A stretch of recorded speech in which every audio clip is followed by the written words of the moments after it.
So on a new head change day, what I will typically do is I'll go through and I'll do each tom one at a time. I'll start, make sure that I get it to the level that I'm looking for, and then I'll base it off that, making sure that they're all in tune with each other.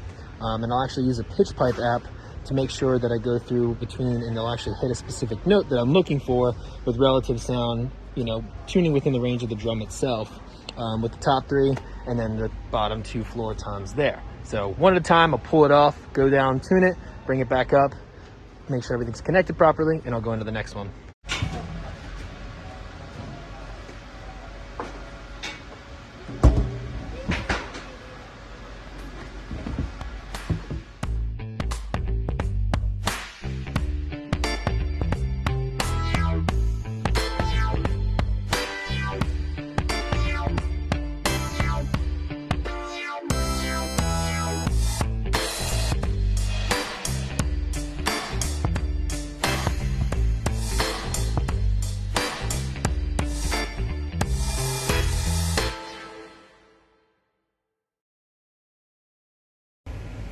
So when I'm tuning, you know, you go through, you take off the head, clean the rim, make sure that everything, you got any kind of dust and debris off there. Sometimes I'll throw some of this bearing edge conditioner on there to make sure that not only keeps the wood nice, but it also allows the drum head to kind of smoothly glide over the top of that.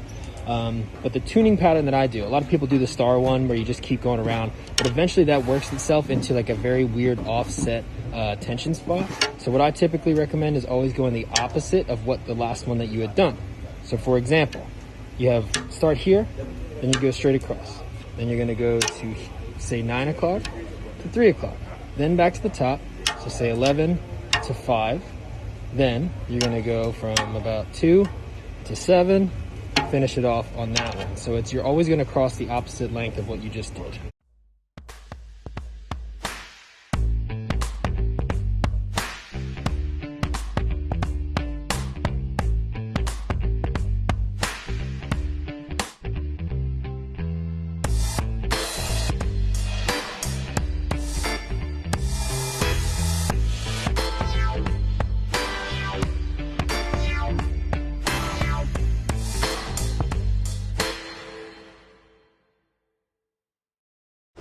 Every day on top of the stage setup, we also set up the jam room so that all the guys have the ability to be able to warm up before the show and be able to run through any songs that they want to. Some days it's a nice big room, some days a little bit smaller, but we just finesse it to make sure that it happens. So that's what I'm gonna do.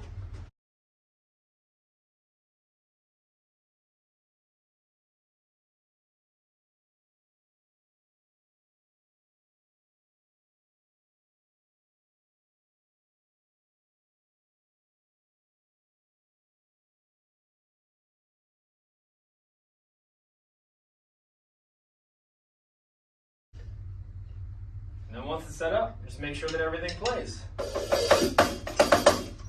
we gotta close the hi-hat.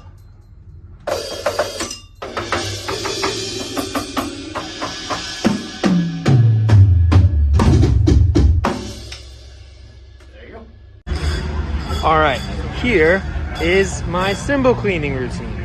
So I use Music Nomad. I love it, been using it for years myself and transferred over here, started using it here. But the routine that I usually do is I'll put a little bit on the cymbal, go around. Obviously, if you continuously clean cymbals and you're going over the logo, eventually you'll start to wear them away where they're not gonna be there. But if you wanna keep them there, obviously avoid them. But what I'll do is it's a four rag system that I got going on. So I start with one, which is the one that actually spreads this around. It's kind of hard to do this while I'm filming it, but you'll see that you basically get this to a cloudy film over top of the whole cymbal.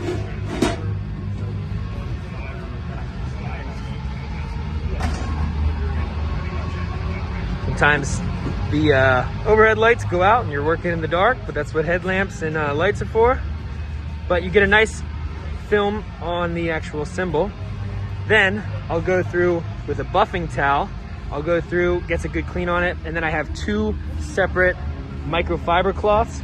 I'll hit it with one, clean it up, and then the very last one is my polished one that I'll go through and polish it and have it like a mirror. So that's how I go about doing the cymbals, and I just hit that for all the cymbals for every show.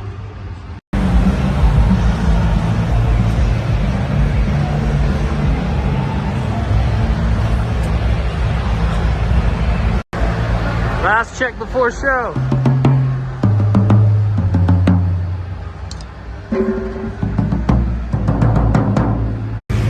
A little rundown of my world before it gets too loud.